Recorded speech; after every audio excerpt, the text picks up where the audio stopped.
and welcome to our special show on the fight against social evil, child marriage. I'm Gargi Rawat. 1 in every 3 girls who were married in their childhood lives in India. This is a shocking statistic.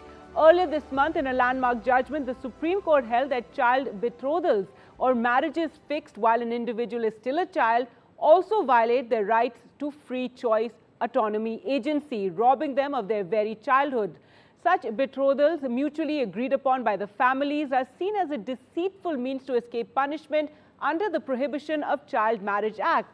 So the Supreme Court judgment essentially addresses this lacuna in the existing law by urging Parliament to outlaw child betrothals and to declare such a child as a minor in need of care and protection. Through this show, we explore this milestone judgment and what it means for India's fight against child marriage. Now, joining us for this discussion, once again, we have Bhuwan Ribhu, a prominent child rights activist, a notable advocate and author of the book When Children Have Children, Tipping Point to End Child Marriage. He's also the founder of the Child Marriage Free India campaign. Bhuwan, do tell us what is the significance of this judgment, the fact that the Supreme Court justices addressed this particular lacuna, also leaving it to Parliament. So what is the significance of this and what will the impact be? I think this is a watershed moment in the fight against child marriage, not only in India, but also the entire world.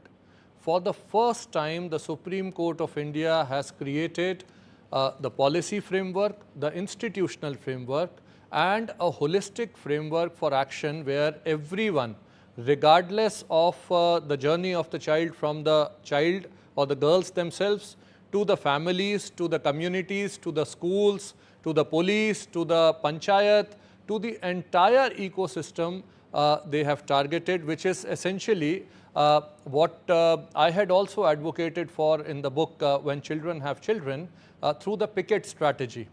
This picket strategy, which was a blueprint, is today converted into a national action plan, a framework for action, the law mandated by the Supreme Court of India. It lays down the framework for how the law can be enforced, from injunctions for prevention to protection of the girls, to prosecution of the people who are not following the mandate of the law. The awareness campaigns that are needed across India, the roles and responsibilities of the panchayat in registering each child marriage, the mandatory reporting by the panchayat, the police or any government officer who is not following the directive of the law can also be penalized and action can be taken against them. So the entire framework is a watershed movement. It tackles the gaps and the lacunas in policy, in institutions, in investments, in capacity, in the knowledge amongst the society and awareness, in monitoring of these efforts through the optimum utilization of technology. And considering that child marriage is a global issue, 1 in every 3 girls who's married off globally is in India. If India, figure, it is an absolutely shocking figure. But today, India has come at the forefront of the fight against child marriage. If we can do it in India, we can do it in the rest of the world. And this, therefore, is the precedence to be followed globally. There's a lot of development that's happened, but there has been a setback as well during the COVID years, as one saw, and we've all reported on this campaign as well. So what, just for our viewers, what are the roadblocks in stopping child marriage? The biggest roadblock is public perception. There is no fear of the law. If the law exists merely as a piece of paper, then it is nothing. Child Marriage Prohibition Act, unfortunately, has been one such law. These girls are not the victim of a social evil. They are not a byproduct of poverty. These girls are being raped. They are being abused. The crime of child marriage is a violation of every single fundamental right of the child. There is no freedom. There is no agency. There is no choice. There is no equality. In the patriarchal system, the girls are left with absolutely no autonomy. There is no participation in the workforce. They are devoid of their education. They are being raped. They are being abused. And it has converted into a crisis of health, education, as well as protection. So why does it happen? It happens because people on one side do not fear the law. On the other, they are also scared for the safety and the protection of their children. On the third, there is a lacuna in the sense of education being provided till class 8th. So, till class 8th, a girl will be in school, will get access to midday meals, but at the age of 14, the girl is out, and those girls need to be brought back either in formal education or in skill development. Then there is a gap in policy. That is that various high courts have held that the personal laws supersede the Prohibition of Child Marriage Act. It is not true in law. It is not correct. But when high courts rule something like that, it creates a system of confusion. It creates a state of confusion in the society. And we still don't have clarity on that yet. We have the clarity in the law. The Supreme Court has not, unfortunately, the Supreme Court has left it to the discretion of Parliament to explicitly prohibit it. But otherwise, it is, as the law stands today, it applies to all children. All right. What was also interesting is it talks about the boys as well, because if we talk about, you know, getting betrothed at a young age, it's both the boy and the girl. So they're saying they've dealt with this issue and said in this patriarchal mindset of society, one forgets that the boys also face certain pressures if they're getting married at a young age. So that is another very interesting aspect that this is, you know, drawn attention to. The Supreme Court very rightly has said that prevention before protection and protection before prosecution is the key. If a child has already been married, then we can actually take that recourse to legal action, but for the child, her future is as good as destroyed. That perception also needs to be done away with, and efforts must be undertaken to prevent child marriage. How will that happen? Number one, empower the girls, educate the girls, and also educate the boys. So start with educating the children not only about their own rights, but also about the criminal justice side of child marriage, that it is a crime. Secondly, educate the parents that are responsible. Thirdly, make panchayats and the ecosystem accountable. Every single government agency has been told that if you do not follow the direction of the law, action can be taken against you. So that is that. So boys' participation, girls' participation, sex education, rights-based education, empowerment, and creating a framework for reporting. A national portal has been mandated where anyone can report a case of child marriage. So this basically is targeting the entire ecosystem. Start with the children and end with the law.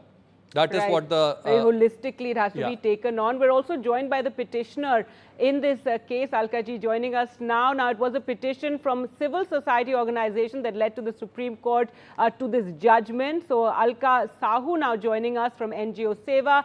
Alka ji, Seva द्वारा file किए गए इस petition पे इतना महत्वपूर्ण फैसला सुनाया है सुप्रीम कोर्ट ने, क्या प्रतिक्रिया है आपकी? हम सुप्रीम कोर्ट को धन्यवाद देना चाहते हैं कि जो इतना बड़ा जजमेंट आया बाल्य विवाह को लेके, हम बाल्य विवाह मुक्त भारत अभियान से जुड़कर हमको हौसला मिली और धैर्य मिला।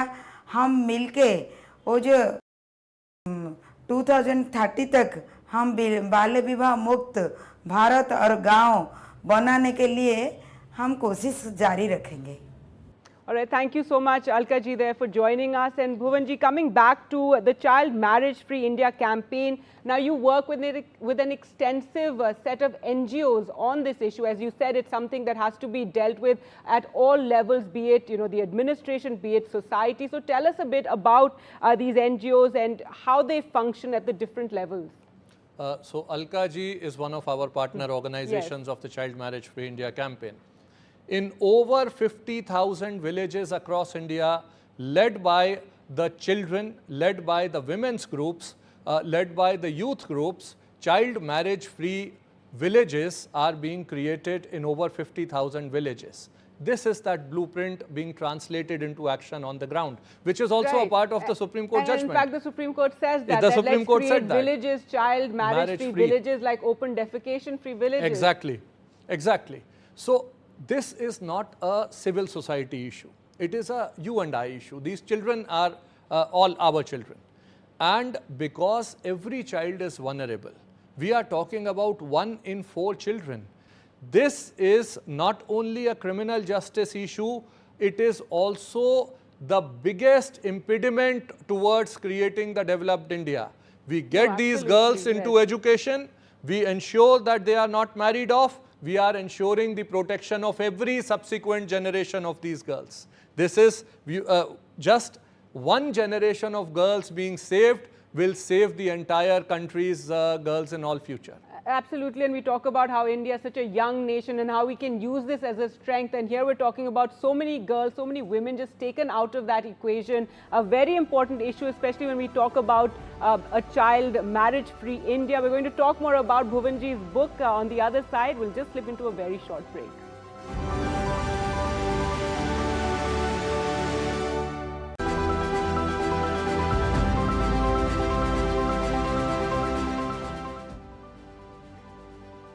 Welcome back to our special show on Child Marriage-Free India, and we're in conversation with Bhuwan Ribhu, prominent child rights activist, advocate and founder of the Child Marriage-Free India campaign. Now, Bhuwanji, you have authored a book called When Children Have Children. It lays out an extensive roadmap to address child marriage, and there's a similarity, as you spoke about, what the Supreme Court has recently said on this issue and what you've written about in your book as well. So if you could explain both your own picket strategy as well as the guidelines in a sense that validate this strategy.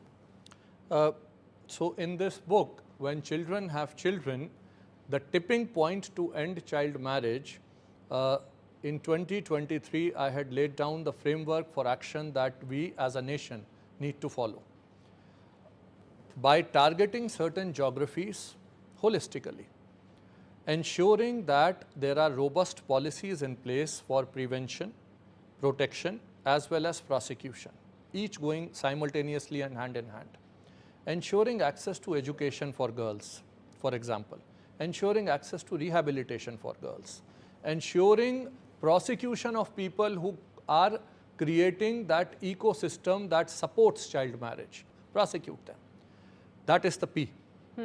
Ensure institutions and investments in institutions. So get the budgetary allocations from creation of a juvenile justice fund to optimum utilization of the funds that have already been prescribed in the Mission Vatsalya by the Government of India, the 5% that needs to be allocated on protection of children in every village, targeted against child marriage for the education of children. Thirdly, build the capacity of the response framework. The ANMs, the Anganwadis, the Panchayats, the police, the prosecutors, the judges, the child marriage prohibition officers that do not exist. Appoint them as well as train them periodically. Then knowledge. Knowledge amongst the children, the empowerment of girls, knowledge amongst the boys and their equal participation. Knowledge amongst the parents. Ensure that everybody in the country is aware that child marriage is a crime and you can be prosecuted. Then the economics of child marriage and the ecosystem that comes together to protect the child, to ensure access to education, to ensure rehabilitation and the response framework that exists in between. The mandatory reporting by the ecosystem. Then monitor all this through the optimum utilization of technology. Ensure that the attendance of each child is monitored, and girls, when they are kept in school, if a girl is dropping out of school, she is identified and then taken back to the school. So the community's approach in a holistic participation or participatory way. Secondly, create the child marriage-free villages so that every village is aware. There is an incentivization not only towards education, but also there is a pride that I am child marriage free. And this is something the Supreme Court has suggested in this. All of this has been suggested by the Supreme Court, and the Supreme Court has gone a step further and said create the special child marriage police units, create the state level child marriage protection societies, ensure that there are fast track courts for trial of these people. So Supreme Court on one side is talking about the prevention, But on the other, they have said that the criminal justice side of child marriage needs to be also taken into consideration simultaneously. What was a blueprint for action a year ago is today the law in India. When we first came out with the strategy in this book, this child was carrying another child on her back. And 4 years later, when I first met this child, 4 years later, she had become this child. The only weight on her back was that of a school bag. This is her responsibility. This is our responsibility. And that is the journey the world needs to follow. Absolutely, and in the course of covering this issue, I have spoken to young girls who've actually called out their own child marriage that was taking place and informed the didis or the particular person responsible in their village. But for viewers who are watching just now and want to know how they can get involved, they may be north, south, in cities or in small towns. What can an individual do on this issue?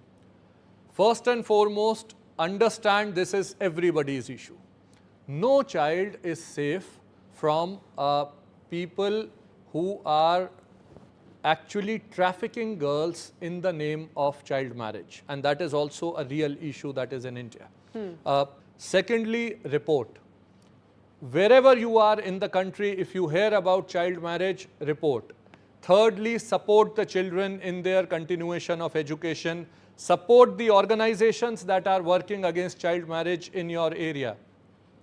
If you are living in a city, support any organization that is working for the education or continuation of education of girls or specifically against child marriage.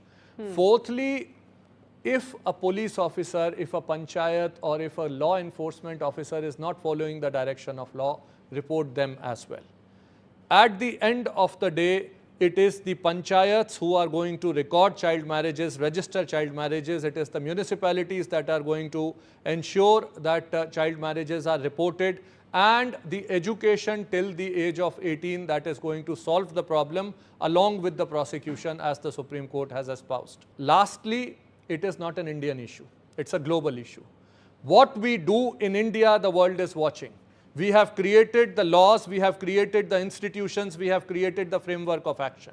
All we need to do is act, and speak, work together. report, in fact, and that work was together. going to be my next question about what is your message for other countries that are also fighting this evil of child marriage. As we know, it is a UN Sustainable Development Goal as well. So what would your message be to them, and this blueprint that you were talking about, the picket? Follow the picket strategy, of course. Make sure that there are robust laws and the laws are then enforced properly.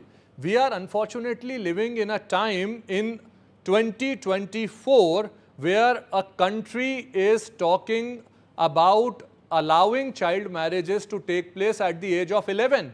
The entire global community needs to come together and think about elimination of child marriage not only as a sustainable development goal, but create an international law against child marriage. And that international law should be the framework of action that each country is mandatorily supposed to follow. And the entire world community needs to understand that the elimination of child marriage is the precursor to ending all forms of violence against children.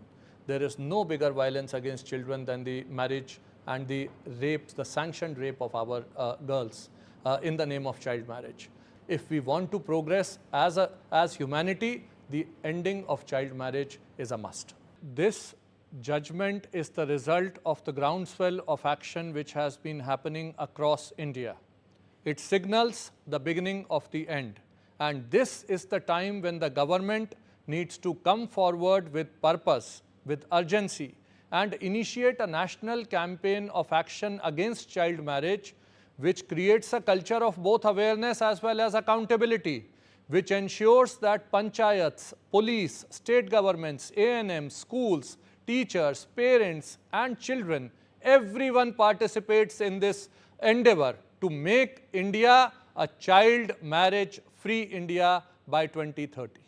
This is the moment, this is the framework, and what the Supreme Court has laid down is that this is doable.